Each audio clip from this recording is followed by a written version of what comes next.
Hi, welcome to study I Q. Study I Q मध्ये तुमचं खूप खूप स्वागत आहे. माझे नाव राकेश गवालरे आणि आजचा हा व्हिडिओमध्ये आपण बघून घेणार मार्च 2021चं महाराष्ट्र विशेष करंट अफेअर आणि हा सेकंड पार्ट आहे. फर्स्ट पार्ट ऑलरेडी कवर्ड है. ये सारा कंटेंट मराठी में है. तो आइए स्टार्ट करते हैं. पहिला प्रश्न तुमच्या समोर आहे. 67th राष्ट्रीय चित्रपट पुरस्कारांची घोषणा झाली या संदर्भात सत्य है. यानी 67th जो राष्ट्रीय पुरस्कार हैं उनकी घोषणा हुई, उसमें हमारी मराठी फिल्मों ने काफी अवार्ड प्राप्त किए हैं. इस वजह से इसमें जितने भी जो जो अवार्ड मिले वो सारे मैंने मेंशन किए और वो सारे इंपॉर्टेंट है. तो आइए देखते हैं. यंदाचा राष्ट्रीय चित्रपट पुरस्कारांत मराठीतील आनंदी गोपाळ हा सामाजिक विषयावरील सर्वोत्कृष्ट चित्रपट ठरलं.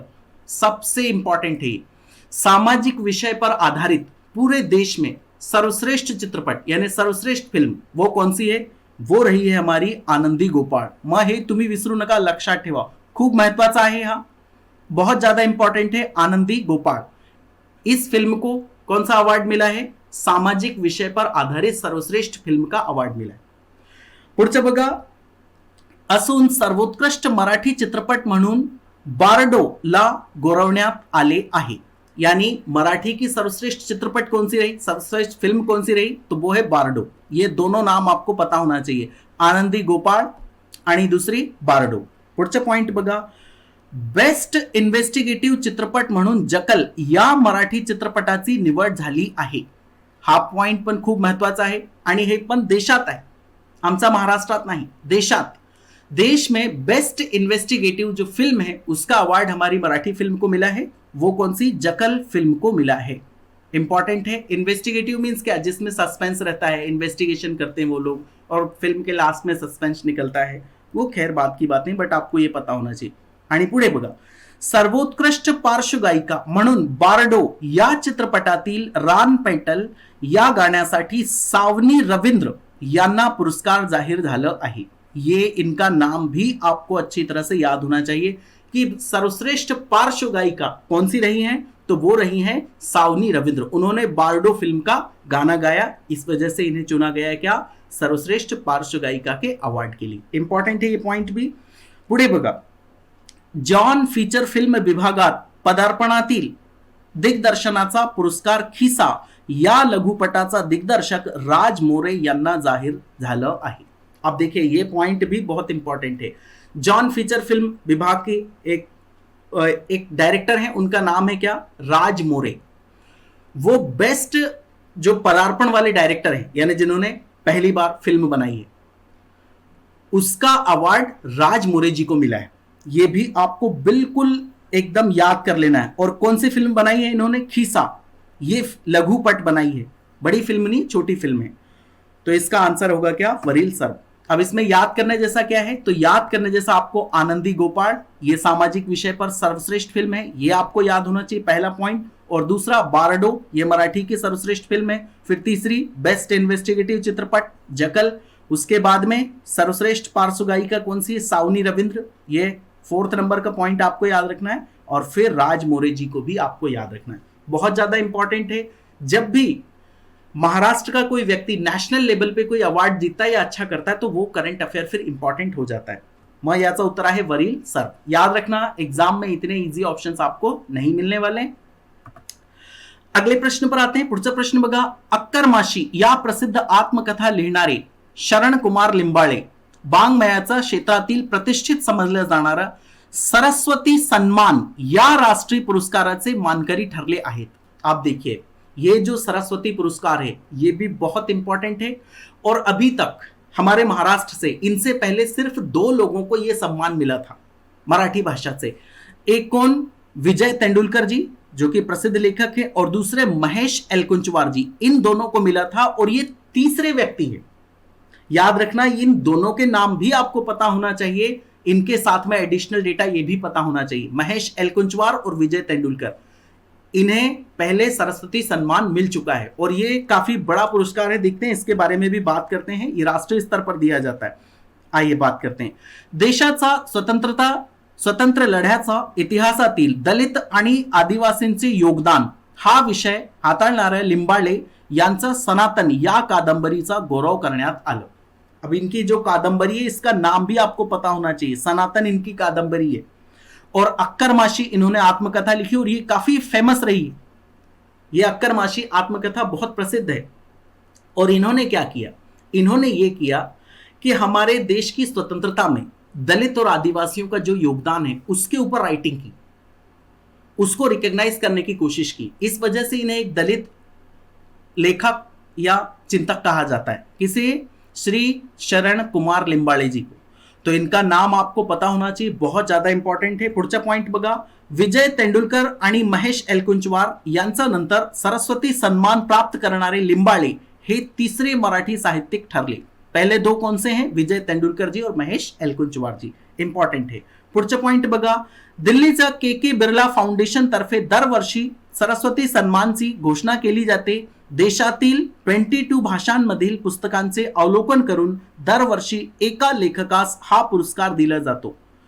समझना, हमारे देश की कुल 22 भाषाओं में से वो सिलेक्ट करते, एक कोई सी राइटिंग उन्हें जो पसंद आएगी उसके लेखक को ये अवार्ड दिया जाता है। 22 भाषाओं को 22 लैंग्वेजेस में से सिलेक्ट किया जाता है। काफी सम्मानजनक इसे माना जाता है इस पुरस्कार को प्राप्त करना। और इसमें क्या 15 लाख स्मृती चिन्ह, मानपत्र असे या पुरस्कारचे स्वरूप आहे। हा महत्वाचा नाही, पण हो हे महत्वाचं आहे। इकडे शरण कुमार लिंबाळे जी महत्वाचे आहे यांचे नाव, आणि यांची एक फेमस आत्मकथा आहे अक्करमाशी, हे पण लक्षात ठेवायची। सनातन याच्यासाठी त्यांना सरस्वती सन्मान दिलं। और ये तीसरे व्यक्ति विजय तेंदुलकर, महेश एलकुंचवार के बाद में, और फिर बिरला फाउंडेशन इसको देता है दिल्ली से। इतने पॉइंट्स आपको पता होने चाहिए। मग याचं उत्तर आहे वरील सर। पुन्हा रिपीट करतो मी, एवढे इझी ऑप्शन्स एग्जाम मध्ये तुम्हाला भेटणार नाही। पुढचा प्रश्न बघा, ये भी बहुत ज्यादा इंपॉर्टेंट है। अब आप बोलेंगे कि आप तो सभी को बोल रहे हैं कि ये भी इंपॉर्टेंट है, तो मैं बिना इंपॉर्टेंट इसमें क्यों डालूंगा? जो इंपॉर्टेंट नहीं रहेगा वो मैं क्यों डालूंगा? जो इंपॉर्टेंट है वही डालूंगा ना। प्रख्यात गायिका आशा भोसले यांना 2020 महाराष्ट्र सरकारचा महाराष्ट्र भूषण पुरस्कार जाहीर करण्यात आलं, या संदर्भात सत्य आहे।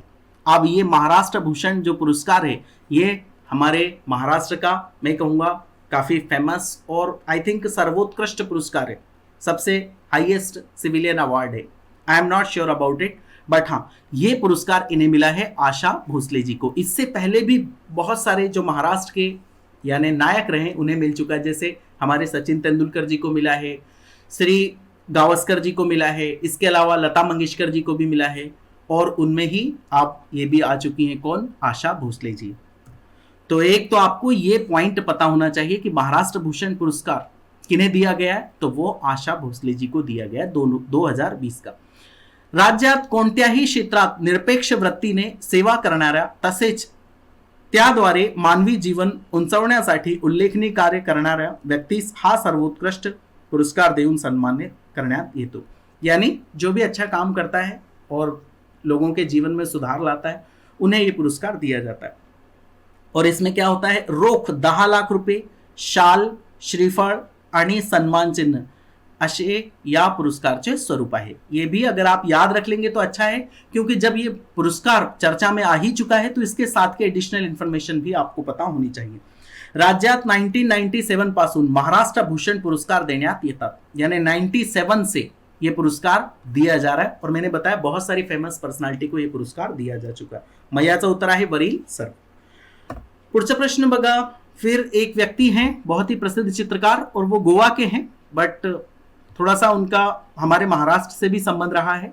वो मुंबई में काफी दिनों तक रहे थे, तो इस वजह से मैंने ये भी डाल दिया, हालांकि इतने इंपॉर्टेंट मुझे लगते नहीं है। गोव्याचा भूमीतील निसर्ग आधुनिक चित्रशैलीद्वारे मांडणारे आंतरराष्ट्रीय ख्यातीचे चित्रकार लक्ष्मण पै यांचे निधन झाले। लक्ष्मण पै ये क्या है? अंतरराष्ट्रीय चित्रकार हैं, इनका निधन हो गया। ये गोवा के हैं, तो इसके बारे में आपको पता होना चाहिए। सिर्फ इतना भर पता रखो कि लक्ष्मण पै ये क्या है? चित्रकार हैं। और ये किससे, कहां से संबंधित है? गोवा से संबंधित है। हमारे महाराष्ट्र में भी इन्होंने कुछ समय बिताया, काफी समय इन्होंने बिताया, इस वजह से यहाँ के करंट अफेयर में भी वो इंपॉर्टेंट हो जाते हैं थोड़ा सा। कला क्षेत्रात पै यांनी मोठे योगदान दिले। पै यांना पद्मभूषण पुरस्कारने गौरवण्यात आले आहे। इन्हें पहले भी क्या मिल चुका है, पद्म भूषण पुरस्कार भी मिला था। इनकी डेथ हो गई है, ये आपको पता होना चाहिए। लक्ष्मण पै इन्हें पद्म भूषण पुरस्कार मिल चुका है। फिर गोवा सरकार तर्फे गोमंत विभूषण पुरस्कार ने ही त्यांना सन्मानित करण्यात आले होते। इतना इंपॉर्टंट ये मुझे लगता नहीं है, फिर भी मैंने डाल दिया। इसका आंसर होगा क्या, दोन्ही बरोबर आहे। यांचं नाव लक्षात ठेवा फक्त, लक्ष्मण पै आणि दुसरे ते का चित्रकार होते, त्यांची मृत्यू झाली आता। पुढचा प्रश्न बघा, अब ये एक और मैलाचा दगड जिसको बोलते हैं, मील का पत्थर साबित होगा। हमारी जो मराठी भाषा है उसमें अब आरबीआई एग्जाम लेने वाला है। इससे पहले क्या होता था, बाकी जो दूसरी 16 भाषाएं हैं उसमें लिया जाता था, अब जो कंटेंट रहेगा वो मराठी में भी रहेगा। और आरबीआई ने ऐसा किया है, जो कि हमारे देश की बहुत ही रेपुटेटेड संस्था है, इस वजह से करंट अफेयर इंपॉर्टेंट हो जाता है। देखते हैं इसके बारे में। रिझर्व्ह बँक ऑफ इंडिया ने, आरबीआई ने हजेरी सहायक या पदासाठीच्या परीक्षेत पहिल्यांदाच मराठीचा पर्याय उपलब्ध करून दिला आहे, या संदर्भात सत्य है। बघा, इतना ही इंपॉर्टेंट है इसमें कि आरबीआई जो अपनी हजेरी सहायक एग्जाम है वो किस में लेगा, उसके कंटेंट किस में रखेगा, मराठी भाषा में भी रखेगा। आरबीआई मधील हजेरी सहायक या पदाची परीक्षा मराठी मधून देण्याची संधी महाराष्ट्रातील लाखों विद्यार्थ्यांना मिळणार आहे। अब सिंपल सी बात है, ये तो होगा ही। मराठी सह अन्य 16 भाषांतून ही परीक्षा होणार आहे। कोंकणी भाषेतून परीक्षा देण्याची संधि मिलना।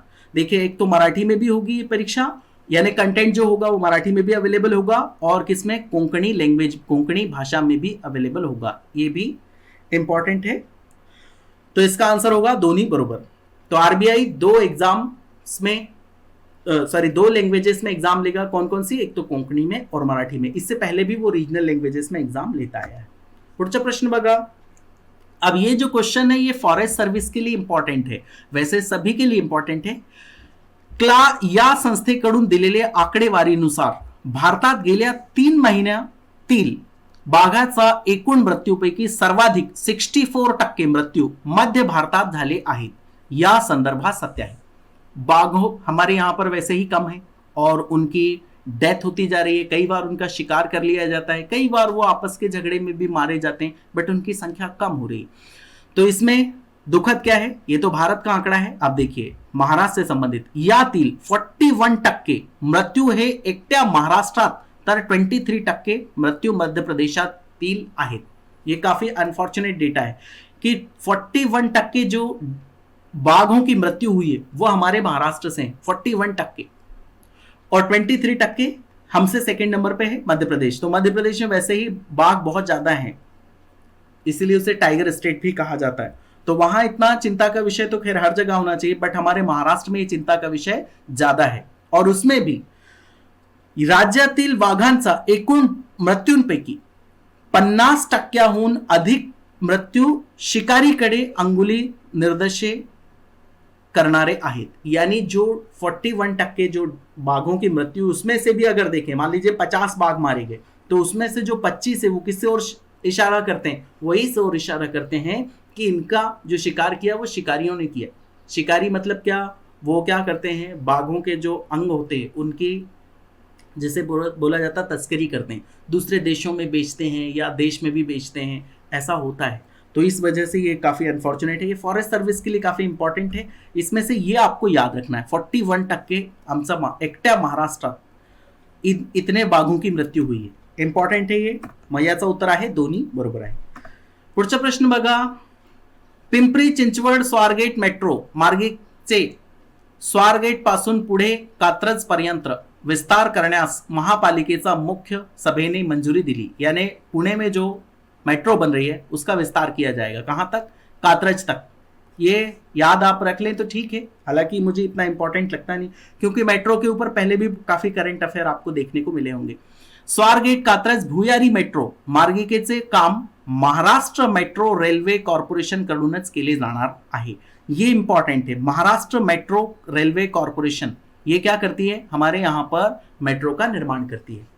तो इसका निर्माण भी कौन करेगा, स्वारगेट कात्रज भुयारी मेट्रो। भुयारी मेट्रो मीन्स क्या, भूमि के अंदर। ये भी ये ही करने वाला है, इसको ध्यान रख लें तो आप ठीक है। फिर शहराचा वाढता विस्तार पाहता शहराचा चारही बाजूला प्रत्येकी 50 किलोमीटर लांबीची मेट्रो मार्गिका विस्तारित करण्याचे नियोजित आहे।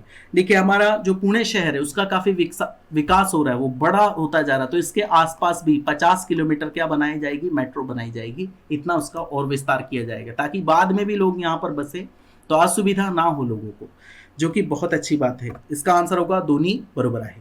इसमें इंपॉर्टेंट सिर्फ इतना सा मुझे लगता है, महाराष्ट्र मेट्रो रेलवे कॉर्पोरेशन ये करने वाला है, और ये कहां तक, स्वारगेट कात्रज भुयारी मेट्रो मार्ग का विस्तार होने वाला है, इतना इंपॉर्टेंट है। पुढचा प्रश्न बघा, अब ये Pune film international film festival के बारे में आपने सुना होगा, तो अभी लॉकडाउन लगा हुआ था तो इसको भी सरकार ने क्या किया, ऑनलाइन तरीके से किया। अभी ऑनलाइन तरीके से क्या है देखिए, देशातील आणि परदेशातील अभिजात चित्रपट घर बसल्या पाहण्याची परवानगी देणारा पुणे अंतरराष्ट्रीय चित्रपट महोत्सव पिफ, इसके बारे में आपने पहले भी सुना होगा, पुणे इंटरनेशनल फिल्म फेस्टिवल, ये इसका PIF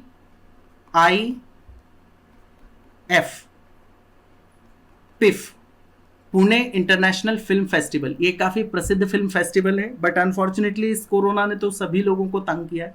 तो इसकी शुरुआत किससे हुई, लैला इन हैपा या चित्रपटापासून झाला आहे, यानी शुरू हुई है, ये फिल्म दिखाई गई। इसमें क्या होती है, फिल्में दिखाई जाती हैं और वो फिल्में देखने के बाद में फिर ये डिसाइड किया जाता है कि कौन सी फिल्म अच्छी है, कौन सी खराब है, किसको अवार्ड दिया जाए, किसे ना दिया जाए। तो इसमें इंपॉर्टेंट सिर्फ इतना सा है कि पुणे इंटरनेशनल फिल्म फेस्टिवल को इस बार क्या किया गया, घर से ही आप साजरा करेंगे, घर से ही आप फिल्में देखेंगे, वहां आपको जाने की अनुमति नहीं होगी। देखिए पुणे फिल्म फाउंडेशन यानी महाराष्ट्र शासन यांच्यातर्फे 25 मार्च पर्यंत ऑनलाईन स्वरूपात रंगणाऱ्या पुणे आंतरराष्ट्रीय चित्रपट महोत्सवात जगातील 26 अभिजात चित्रपटांचा प्रदर्शन होणार आहे। 26 फिल्में उसमें दिखाई जाएंगी और शुरुआत किससे हुई, लैला इन हैपा इस फिल्म से हुई है। हालांकि इसमें इंपॉर्टेंट सिर्फ इतना ही है जो मैं आपको बता चुका हूं। आगे भी देखते हैं, यातील काही चित्रपटांना जगभरातील अन्य महोत्सवामध्ये तसेच ऑस्कर पुरस्कारासाठी नामांकन मिळाले आहे। इसमें से कुछ फिल्में तो ऐसी हैं जिन्हें ऑस्कर के लिए भी नॉमिनेट किया गया था, ऐसी फिल्में भी यहाँ पर दिखाई जा रही। ऑनलाईन चित्रपट दाखवताना पायरसी टाळण्यासाठी कान, बर्लिन, व्हेनिस अशा महोत्सवामध्ये वापरण्यात आलेली न्यूझीलैंड येथील शिफ्ट 72 या ऑनलाइन प्रणालीचा वापर प्रथमच करण्यात आला। अब ये क्या है, शिफ्ट 72 आपको बता देता हूं। जैसे आप घर से फिल्म देख रहे थे, आपने रिकॉर्ड कर ली, रिकॉर्ड करने के बाद आपने उसकी CD बना ली या ऑनलाइन आप उसको बेचने लगे, तो ये तो पायरेसी होगी, ये हो सकता है। तो इसको रोकने के लिए शिफ्ट 72 ये एक ऑनलाइन प्रणाली है, इसमें आप रिकॉर्डिंग नहीं कर पाएंगे, इसका आप स्क्रीनशॉट भी नहीं ले पाएंगे ताकि आप फेमस कर सकें उसको, उसका कोई दुरुपयोग कर सकें। तो शिफ्ट 72 का इसमें यूज किया गया। तो इंपॉर्टेंट इसमें यही है कि पुणे इंटरनेशनल फिल्म फेस्टिवल का ऑनलाइन क्या किया गया, आयोजन किया गया। इसका आंसर होगा वरील सर्व, शिफ्ट 72 इसमें यूज किया गया, ये जो न्यूजीलैंड की एक टेक्नोलॉजी है। पुढचा प्रश्न बघा, खडकी दारुगोळा कारखान्याचे महासंचालक शिरीष खरे आणि अतिरिक्त महाप्रबंधक बी रामेश्वर राव यांना अनुक्रमे आयुध रत्न आणि आयुष भूषण, यानी शिरीष खरे जी को मिला है क्या, आयुध रत्न, और रामेश्वर राव जी को मिला है आयुष भूषण। ये 2 अवार्ड इन्हें मिले। ये कौन देता है, डिफेंस मिनिस्ट्री देती है, जो कि उसमें अच्छा काम करते हैं। वो जो दारूगोला का कारखाना है उसमें अगर अच्छा काम करते हैं तो ये पुरस्कार दिए जाते हैं। तो देखिए इन्हें किस लिए दिए गए, ये भी थोड़ा सा डेटा देख लीजिए, बट सिंपल आपको ये याद रखना है, शिरीष खरे इन्हें मिला है क्या, आयुष रत्न, और बी रामेश्वर राव इन्हें मिला है आयुष भूषण। आप मेरे साथ साथ इस तरह से नोट्स बनाते चलेंगे तो काफी अच्छा रहेगा। आप जब एंड मोमेंट में इसकी स्टडी करेंगे तो आपको इतना सारा रीड नहीं करना पड़ेगा, शॉर्ट में अपने नोट्स बनाइए कि किन्हें कौन सा पुरस्कार मिला है, क्या उसका करंट अफेयर है, जो मैं बताता हूं वो आप अपनी हैंड राइटिंग से नोट्स बनाएंगे तो ज्यादा बेटर होगा। संरक्षण उत्पादन क्षेत्रातील नवकल्पना, अद्ययावत तंत्रज्ञानाचा वापर आणि बहुमूल्य सेवेसाठी हे पुरस्कार प्रदान करण्यात आहेत। और भी यहां पर भी देख लीजिए, शस्त्रात आणि दारुगोळा निर्मिती कार्यातील योगदानासाठी खरे आणि राव यांना हा सन्मान प्रदान करण्यात आला। तो ये दोनों पॉइंट्स आप याद रखेंगे तो ठीक है, नहीं तो इसके नाम से ही दिख जाता है आयुध रत्न और आयुष भूषण, तो इसके नाम से स्पष्ट है, इन व्यक्तियों के नाम आपको याद रखना है। मग याचा उत्तर आहे दोन्ही बरोबर। पुढचा प्रश्न बघा, मुंबई GA रानडे टेनिस केंद्र येथे सुरू असलेल्या 14 वर्षाखालील मुला मुलींचा राष्ट्रीय टेनिस स्पर्धेत महाराष्ट्राचा डैश ने मुलीचा गटाचे विजेतेपद मिळवले, यानी पूरे देश में इन्हें पहला स्थान प्राप्त हुआ है। किसमें? ये स्पर्धा में। मुंबई जीए रानाडे टेनिस केंद्र यहां पर हुई थी। क्या? 14 साल से नीचे के जो बच्चे हैं, 14 ईयर्स से नीचे के जो बच्चे हैं, उनकी टेनिस प्रतियोगिता। तो उसमें लड़कियों के ग्रुप में हमारे महाराष्ट्र की एक लड़की ने क्या किया है? पहला पद प्राप्त किया है। तो उनका नाम है क्या? अस्मी अडकर। तो इनके ऊपर सीधा प्रश्न भी आ सकता है कि अस्मी अडकर किस खेल से संबंधित है, इस प्रकार से प्रश्न भी आ सकता है। तो वो किससे संबंधित है? टेनिस से संबंधित है। उन्होंने राष्ट्रीय टेनिस स्पर्धा में 14 ईयर्स से नीचे एज के जो बच्चे हैं उसमें विजेता पद प्राप्त किया है लड़कियों में। पुढे बघा, फिर ये एक अनफॉर्च्युनेट डेटा है, बट डेटा तो है, देखना होगा। राज्यातील गुन्हेगारीचा आढावा तसेच लेखाजोखा मांडणाऱ्या क्राइम इन महाराष्ट्र 2019 ये रिपोर्ट देती है हमारे राज्य में। या अहवालाचे प्रकाशन राज्य गुन्हे अन्वेषण करण्यात आले या संदर्भात सत्य आहे। यानी रिपोर्ट कौन सी? उसका नाम है क्राइम इन महाराष्ट्र 2019। इसका अहवाल यानी इसकी रिपोर्ट दी गई है। अब देखिए उससे संबंधित कुछ डेटा है। तो इसमें देखिए, देशभरातील गुन्हेगारीत महाराष्ट्राचा क्रमांक 8वां है। यानी पूरे देश में अगर क्राइम को हम काउंट करें तो उसमें हमारे महाराष्ट्र का कौन सा नंबर है? 8th नंबर पे आता है महाराष्ट्र। तो ये आपको डेटा पता होना चाहिए कि क्राइम इन महाराष्ट्र 2019 रिपोर्ट में महाराष्ट्र का कौन सा नंबर है? तो 8th नंबर पे है। पुढे बघा, फिर ये डेटा इतना इंपॉर्टेंट नहीं है। देशात 2019 मध्ये 32,25,701 गुन्हे दाखल झाले होते, त्यापैकी 3,41,084 गुन्हे महाराष्ट्रात दाखल झाले। तो ये इतना इंपॉर्टेंट मुझे लगता नहीं कि कितने गुन्हे दाखल हुए, इतना इंपॉर्टेंट नहीं। बट हाँ, ये अगला पॉइंट इंपॉर्टेंट है। महाराष्ट्रात सर्वाधिक गुन्हे घडण्याचे प्रमाण अमरावती शहरात आहे। अमरावती शहर में सबसे ज्यादा गुन्हे यानी क्राइम रिपोर्ट हुए। कहां पर? अमरावती डिस्ट्रिक्ट में। इंपॉर्टेंट है, उसमें भी अमरावती शहर में खासकर, ये आपको याद रखना है, इंपॉर्टेंट है। फिर महिलावरील अत्याचारांचा गुन्हा 4.54% वाढ झाली। और महिलाओं के जो गुन्हे होते हैं यानी जो क्राइम होते हैं उसमें कितनी बढ़ोतरी हुई है? 4.54, इतने % की बढ़ोतरी हुई है। हालांकि सभी प्रकार का डेटा इसमें मिलेगा कि आत्महत्या में कितनी बढ़ोतरी हुई, सड़क एक्सीडेंट में कितनी बढ़ोतरी हुई, बट जो मुझे इंपॉर्टेंट लगता है, एक तो महिलाओं से संबंधित और एक कास्ट से संबंधित, दो चीजें इंपॉर्टेंट होती। तो महाराष्ट्र में महिलाओं से संबंधित अपराध बढ़े कितने? 4.54%, इतने बढ़े। पुढे बघा, 2018च्या तुलनेत 2019 मध्ये अनुसूचित जमातीवरील अत्याचारांचा गुन्ह्यांमध्ये 8.92% वाढ झाली आहे। यानी SC कास्ट के अगेंस्ट जो क्राइम होते उसमें भी कितने? 8.92% की बढ़ोतरी हुई। ये भी काफी अनफॉर्चुनेट है। तो इंपॉर्टेंट इसमें क्या है? मुझे लगता है एक तो आपको 8वां क्रमांक याद रखना है, क्या है इसका नाम? क्राइम इन महाराष्ट्र 2019, ये आपको याद रखना है। 8वां क्रमांक याद रखना है। और महिलाओं के गुन्हे में कितनी बढ़ोतरी हुई ये आपको याद रखना है, 4.54। और SC कास्ट के अगेंस्ट जो गुन्हे में बढ़ोतरी हुई वो कितनी है? 8.92। ये 4 पॉइंट्स आपको इसमें से इंपॉर्टेंट है, याद रखने। पुढचा प्रश्न बघा, अखिल भारतीय तंत्र शिक्षण परिषद दिल्ली व नॅशनल टेस्टिंग एजन्सी दिल्ली यांचा वतीने घेण्यात आलेल्या ग्रॅज्युएट फार्मसी ॲप्टिट्यूड टेस्ट परीक्षेमध्ये कराडचा डॅश यांनी देशात प्रथम येण्याचा बहुमान मिळवलं। यानी जो फार्मेसी की एग्जाम से संबंधित है ये, उसमें हमारे कराड़ के एक बच्चे ने क्या किया है? टॉप किया है। तो उसका नाम आपको पता होना चाहिए। तो उसका नाम है अक्षय शिंदे। इन्हें पहला स्थान प्राप्त हुआ है। किसमें? ग्रेजुएट फार्मेसी एप्टीट्यूड टेस्ट, पूरे देश भर में इन्हें पहला स्थान मिला है। इंपॉर्टेंट मुझे लगता है ये, क्योंकि फिर से जो भी राज्य का डेटा है, कोई राज्य का व्यक्ति देश में अच्छा करता है तो वो इंपॉर्टेंट हो जाता है। फिर एक और ऐसा ही डेटा है, इचलकरंजी येथील डैश ही GATE graduate aptitude test in engineering. इसके बारे में आपने सुना होगा, जब आप इंजीनियरिंग कर लेते हैं, बैचलर डिग्री कर लेते हैं, तो मास्टर डिग्री के लिए आपको एडमिशन लेना होता है। तो उसके लिए एग्जाम ली जाती है, कौन सी? गेट की एग्जाम। तो ये गेट एग्जाम में पूरे देश में टॉप करने वाले भी हमारे महाराष्ट्र से ही हैं और उनका नाम है अश्विनी कणेकर जी ने ये टॉप किया है गेट के एग्जाम में। ठीक है, ये भी आपको पता होना चाहिए। फैक्चुअल डेटा है, इसमें समझाने जैसा कुछ नहीं। और ये कहाँ के? इचलकरंजी जी के।